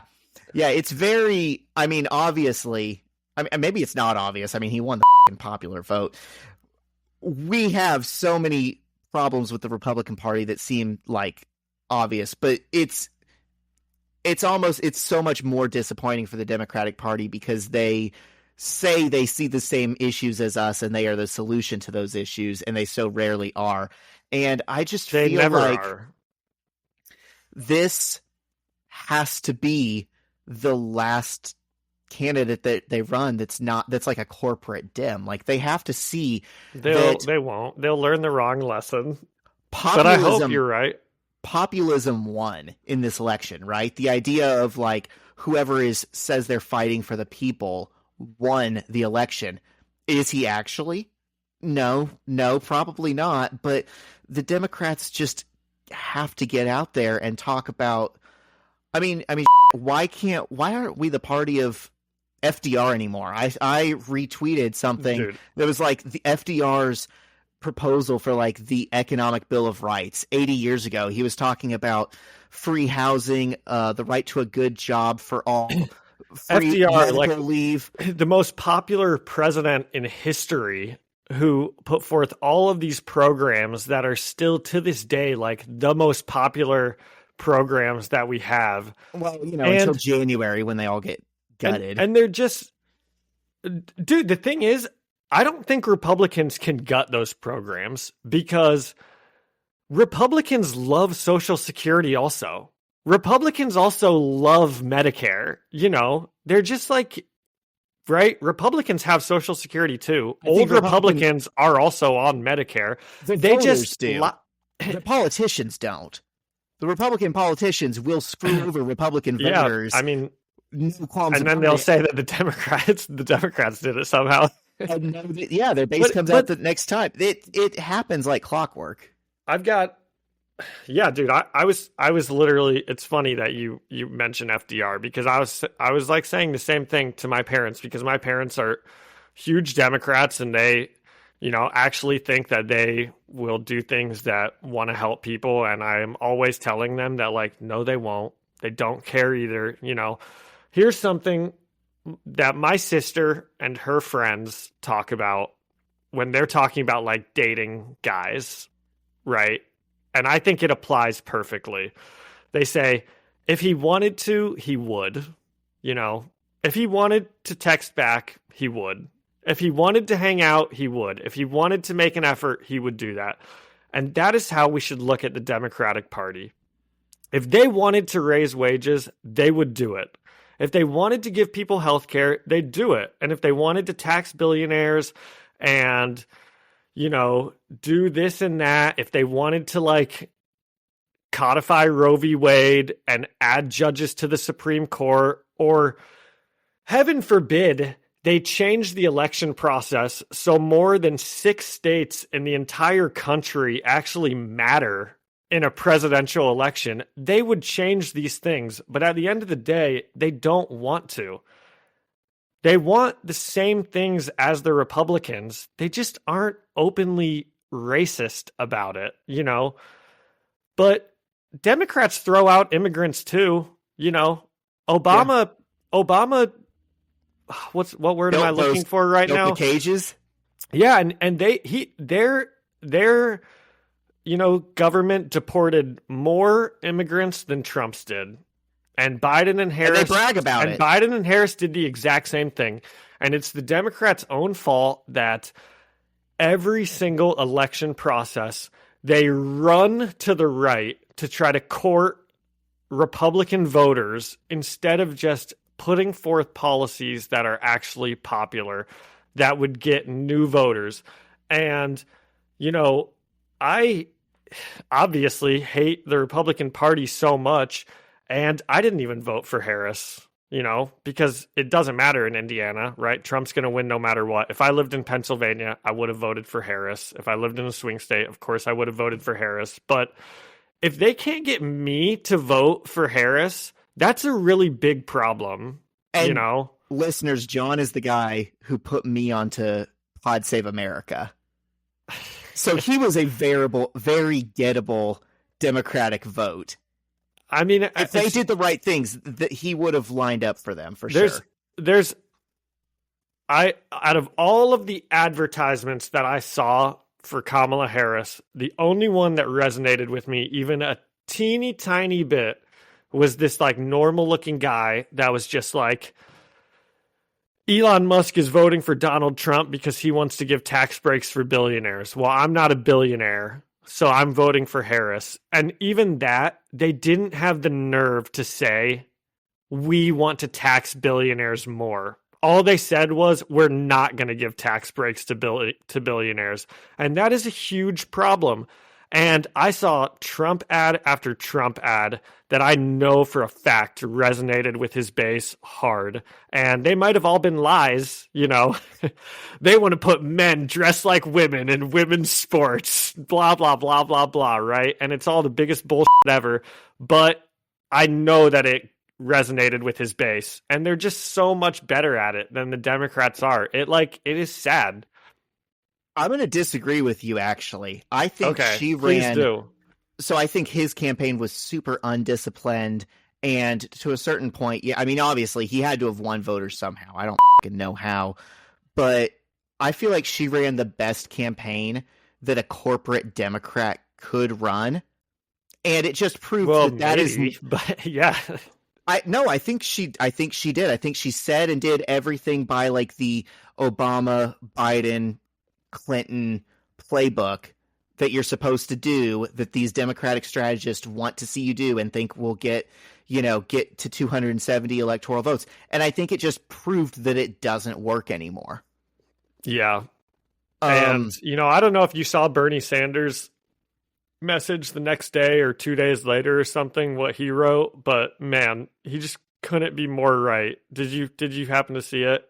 Yeah. It was just I did. It's no surprise that Democrats have been abandoned by working class people because they abandoned the working class. And that is just true, Yeah, it is. I think you also hit on something really good, which was the Democrats. Here's the thing. Everyone in Congress, Republican or Democrat, they're all almost down to the last one millionaires, right? They're all going to benefit from the Trump tax cuts that only go to the top 1%. Dude, that's the thing. The Democrats aren't even mad about this. They're all going to get more money in their pockets from this presidency. They remind me of Patrick Bateman in American Psycho when he's at dinner with people and he's talking about, we need to provide for the common welfare. And he's just spewing woke talking points to sound good in a dinner. That's how I think of them. Same country clubs 100% as Republicans talking about, social stances that they kind of believe in, but at the end of the day, they don't have any skin in the game. 100%. The very next day after the election, I got a text message from, I get a million text messages from Democrats always asking me for $40. John, we're going to lose if you don't donate $40. Dude, I'm broke and you guys are millionaires, okay?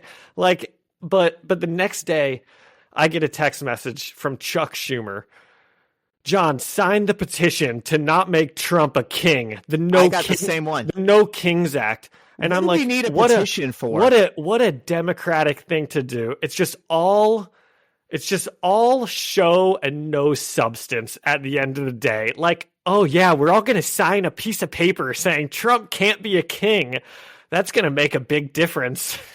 You're literally in office right now. Just do it.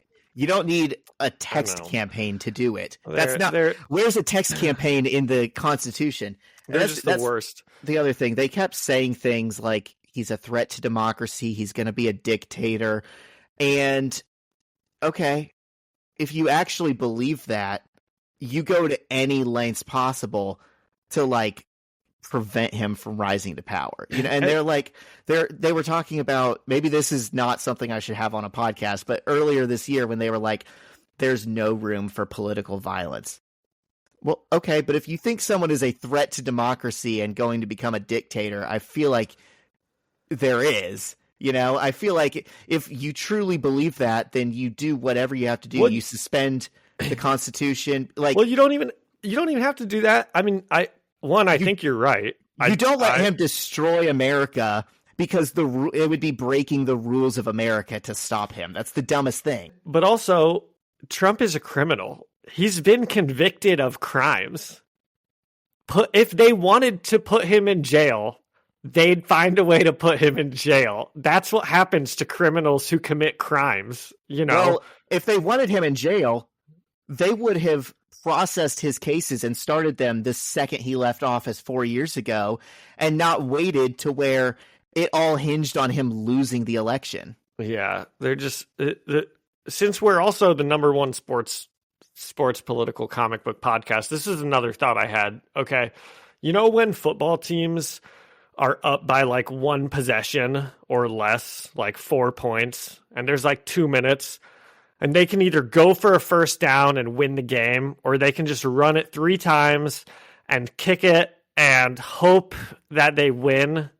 That is the Democratic Party. They're just a bunch of losers, and they just play loser football and they just hope that they'll win. And they suck. I mean, they're just the worst, dude. It stinks to say because people will get hurt. You and I will probably be fine. Nothing's really going to happen to us that will change our lives. We're white male homeowners. Yeah. But other people will get hurt, and that stinks. But the Democrats deserve to lose because they don't help people. And it'd be so easy to help people, and they just choose not to over and over again. And they didn't give us a primary also. They haven't for 10 years. They forced a politician on. They forced the presidential candidate on their party, and then they said vote blue no matter who. And it's like, why aren't we running a primary so we can actually get the most popular candidate? You know? Yeah. It's just so annoying. It's just so frustrating. You hit on something. I've like said this to a T before. Two things are true at the same time. Kamala Harris did not deserve to win and become the president, but also America does not deserve to suffer the consequences of a second Trump presidency. Like, we should have had a better option out there. And it even could have been her. You know how broke I was in 2019 going into 2020. I just left this door-to-door sales job that left me deeply in debt. And what was I doing but donating to Kamala Harris's presidential campaign at the time, because she stood for all of these like progressive policies that in 2024 she completely walked back. And like, that's just what they do. You say healthcare is a human right, and then all of a sudden it's not. Your words are just hollow. They are. I hate it. I hate it here, man.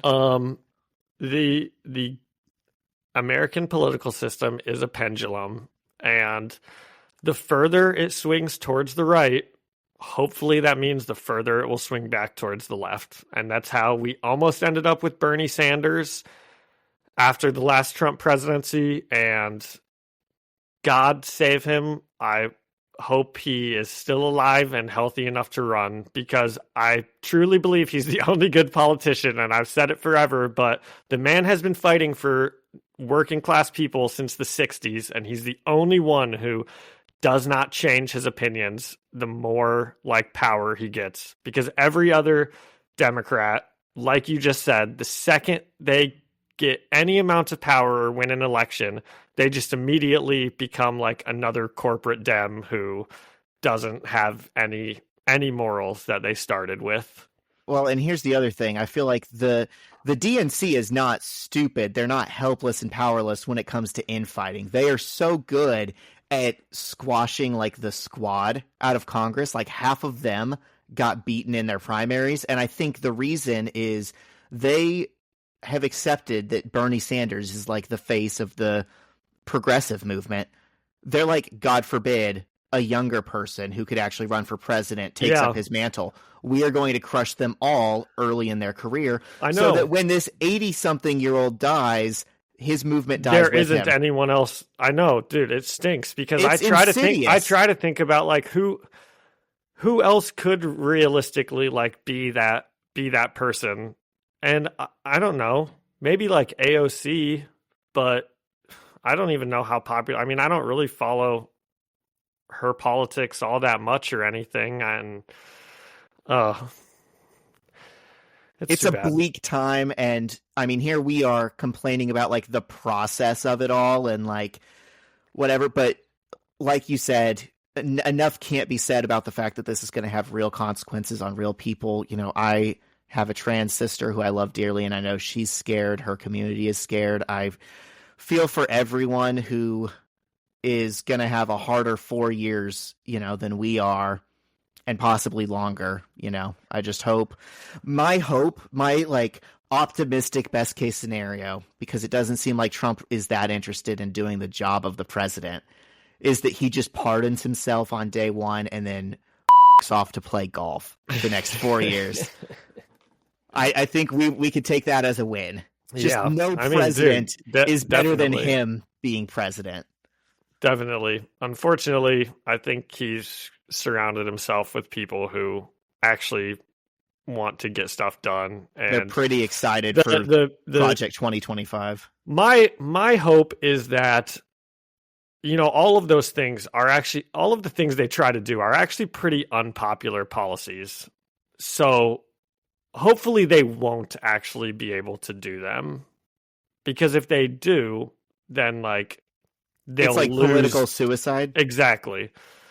But who knows, dude? Everyone's so like everyone's so on their side, right? Like it's impossible to change anyone's mind at this point. Like I don't know if there's any fans They're of dug Donald. in. Yeah, They're not and gonna they'll never change, right? And that's their right as Americans. God, I hate when like the stupidest pop culture, like something that was made to be satire, ends up being exactly how people are. Did you see like the day of the election, did Joe Biden drop out was trending on Google because that's how dumb people are going into the voting booth and not seeing his name? Wow. We're man, that's just it. We'll see. We'll see. You never know. I mean, I don't know. I try not to be such a like doomer that's like, well, that's it. We'll never have another election. Like democracy will be finished. Like, you know, it could happen, but I like to believe that that is not a realistic possibility. But it could. You never know. It's more on the table than it was a week ago. Definitely. Yeah, that's true. Yeah. I wish I could say that this hit me harder because it hit me really hard in 2016. It hit me much harder in 2016 than it did the this year. difference is I still like believed in America as like a fundamentally good place back then. And then it just broke me. And here I am like thinking, yeah, anything's possible. You know, we can be like endlessly dumb and self-destructive and it isn't going to surprise me. Yeah. We're such a stupid country. That's the, if there is a like light at the end of the tunnel, it is that we are such a stupid country that surely we can't up anything too much because we're too stupid to really do anything like awful. I get so mad. Anyway, okay, did we talk about politics enough? I think so, yeah. If anyone still has questions about where we stand, I guess listen to it again. I think we went over everything. Okay, well, I'm actually not quite done yet because I watched 2 movies this week.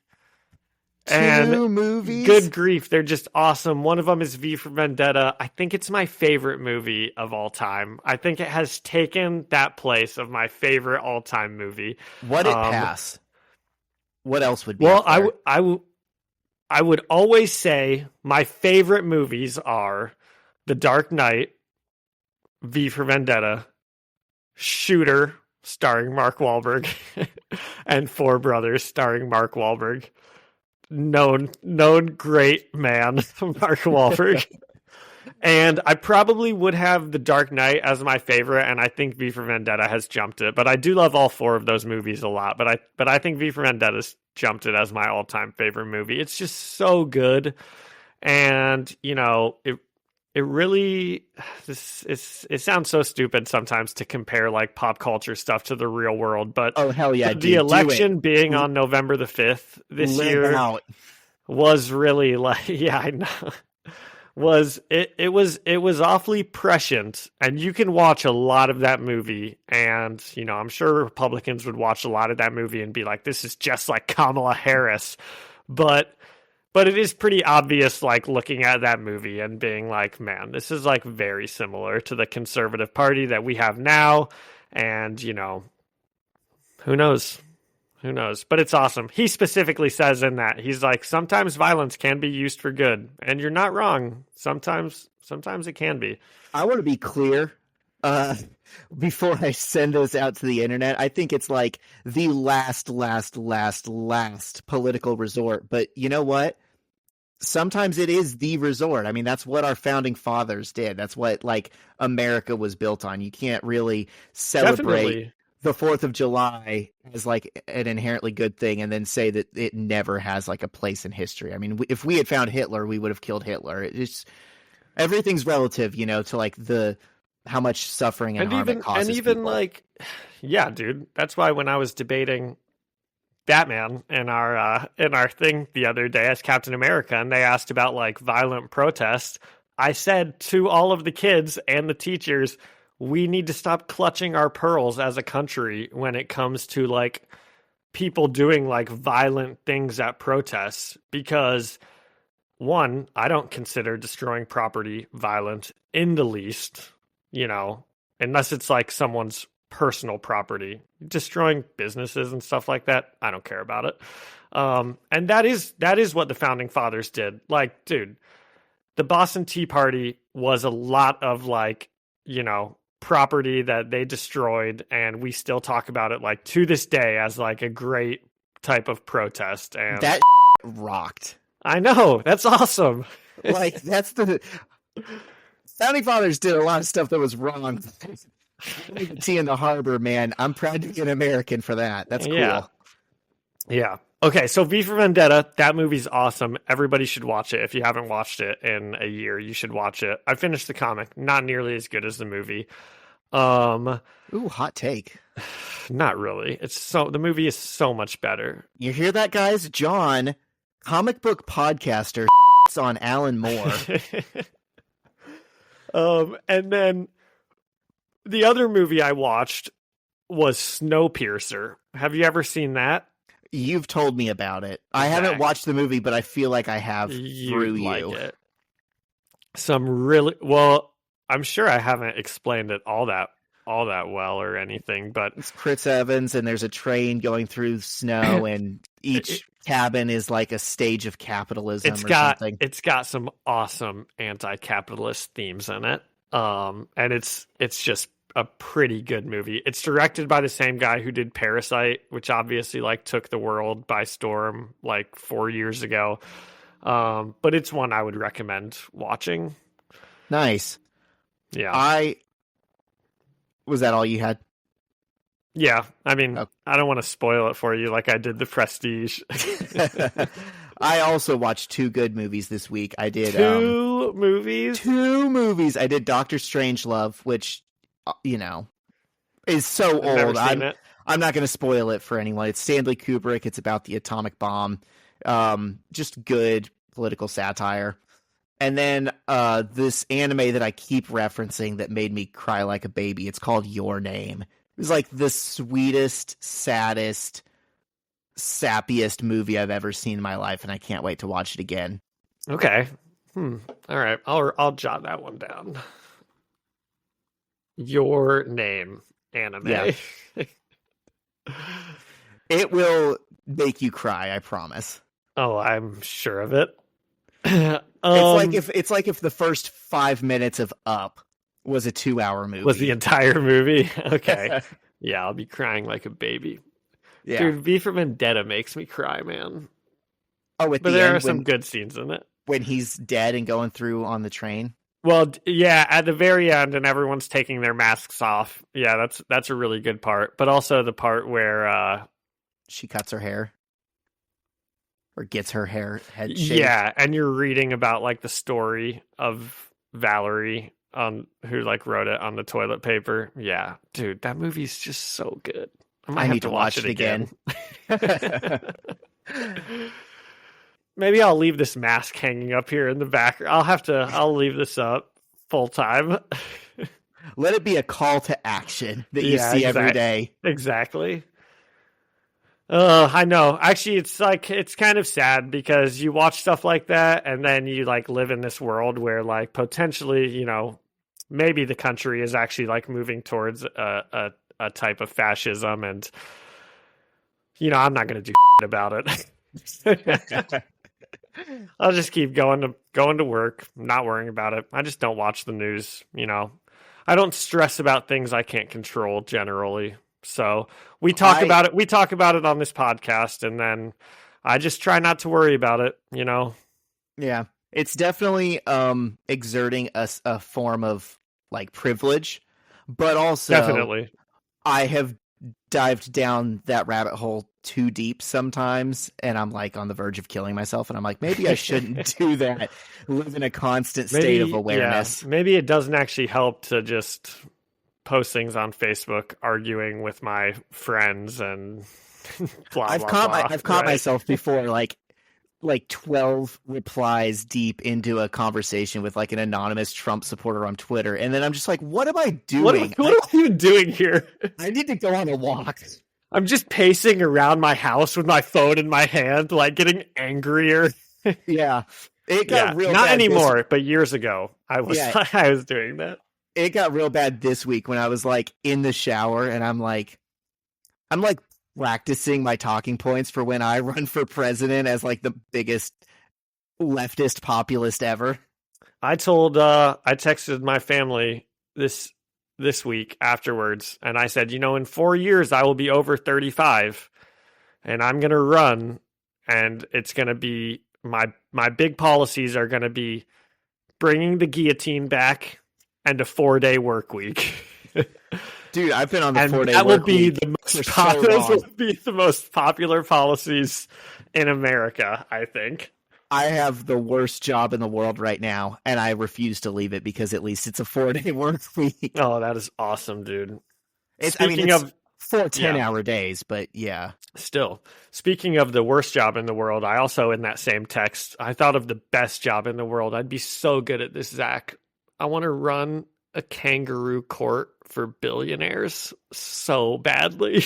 What do you mean? Like Scarecrow in The Dark Knight Rises, where he's like, do you know what that is, a kangaroo court? Is this a job? Who would pay you? No, it's just like, this is a hobby? Do you even know what I'm talking about when I say that? Like, they're already guilty. It's like a show trial. Yeah, exactly. I want to do that so badly. Okay. But where's the money in that, John? I'm going to take it from I'm going to take it from the billionaires and divide it amongst the people. Well, okay then. All right. That works. Yeah. Exile or death. You know what job I really want? What? What do you I think I'd be good at it. I kind of would really love being a tour guide. Oh, I'm sure you'd be. For either like architecture and history, or I could do a pretty tight hour tour of Midtown Manhattan just of Spider-Man sites. You'd be good at that? Yeah. You'd be a really good, you know what you'd be? You'd be a really good college tour guide, I bet. Who gives like tours to like new people, and you could tell them all of the architecture of the buildings and, the history of everything. Yeah. They would hate that. No, so well, yeah, but do you remember you'd be good at it. Alyssa's friend Marilyn? Yeah. From Comic-Con. Yeah. She is down here visiting this weekend, and today we were walking around downtown Indy and showing her around and stuff. And I just instantly fell into tour guide mode, and I'm talking about architecture and stuff. And at one point we were at a crosswalks and I'm like pointing, you see that building way over there? That's a motif that references this building over here. And there's an old guy standing, eavesdropping, listening to our conversation, leaning over to get a view of the buildings I'm pointing at. And his wife is like, what are you doing? We can cross. Let's go. And he's like hesitating because he was wrapped up in my story. That's awesome. And I was like, I was born to do this. Yeah. Why am I not a tour guide? Maybe you should do that as a part-time gig. No one's taking guided tours of Indianapolis. You know how much that would suck? That's because they don't have a good tour guide. That's true. If there's a market for it, I would do it. Yeah. I don't think there is. All right. Should we do some Spider-Man trivia? Sure. This is going to be a giant-sized episode. Yep. We've passed 2 hours. All right. So now we're in the chapter. We're in the Spider-Verse movies. Ooh, okay. Which I would venture to guess are probably the ones you've seen the least amount of times. Probably seen each of them like twice, maybe. Maybe I've only seen the second one once. Okay. Well, here's a softball for you. Who is Spider-Woman? Gwen Stacy. Yeah. I don't even know why that's in the book. If you didn't know that, you didn't see the movie. She's not Spider-Woman. She's Spider-Gwen. Well, it says Spider-Woman is Gwen Stacy. Which is a really silly name. Yeah. Give up her secret identity very easily. Well, she doesn't call herself Spider-Gwen. That's just what they put on the book to sell it. Oh, okay. Yeah. Okay. When multiverse spider people come into Miles Morales' universe, where do they stay? Aunt May's house? Ding, ding, ding. You're 2 Oh, for 2. let's go. Okay. What the hell question is this? Okay. Give me a toughie. This is as it's written on the page. Who is Miles Morales and where does he live? Well, Miles Morales is a teenager in Queens, I'm guessing. I don't even No, I don't know. It's if not he is in Queens. Queens. It doesn't say it in the book. I don't even think this answer correctly answers the question. What was the question? Who is Miles Morales and where what? does he live? I don't know. He's a high schooler who lives in New York. Yeah, that's literally what they're looking for. They say he's a troubled teenager. I don't think he's troubled. He's at the gifted school. Yeah. He's a troubled teenager who develops superhuman abilities after he's bitten by a radioactive spider. He lives in New York City, but in a different universe in which he is Spider-Man. 1610. Yes, which Yeah. I hate because it shouldn't be the same as the comics. Okay, let's do one more. Let's give the people one more. Okay. Wow. Back by popular demand. The bonus round. What's the name of the alter ego of Miles's Uncle Aaron? He is the Prowler. Oh my God. 4 for 4. I think Let's the go. first time ever. This man can't be stopped. He's on a roll like the IU Hoosiers. Yeah. All right. That's sick. Jam of the week? Jam of the week. Oh, okay. I put this on the Instagram story. This might have even been a jam previously, but it's You're the Reason I Don't Want the World to End by the Wonder Years. And the reason is that is like my go-to song for everything is wrong in the world, but I'm going to find a reason to persevere. And I think that might help some people. I love it. Dude, I feel so bad for my mom about this election. Dude, I feel bad. She's like, I know her life will not change at all either, but she just cares so much. And she like made so many phone calls for all the Democratic candidates and knocked on so many doors. And she just was crying a lot. And she's just so stressed about everything. And I'm like, Mom, just turn the news off. Like, you just don't have to worry about it. But, you know, she can't help it. It stinks, dude. God bless her. You know, her heart's in the right place. And I know. She's like the nicest woman of all time. I had the thought, oh, man, I feel so bad for John's parents. I know they are like all torn up about this. Yeah. Anyway, well, I feel worse for people who it actually affects. Of course. Yeah. Goes without saying. Yeah. All right. Well, that's a good one. Here, I'll think of my, I usually have a socialism playlist going, and I'll go with, let's go with Killing in the Name of for this week's Jam of the Week. That's a pretty good one. That's always a good anti-establishment song. Hell yeah. And conservatives love it too, because they think it's because for they their have side. no media literacy. Clearly. It was like, do you remember it was like 10 years ago that Paul Ryan said that's like his favorite song on his workout playlist?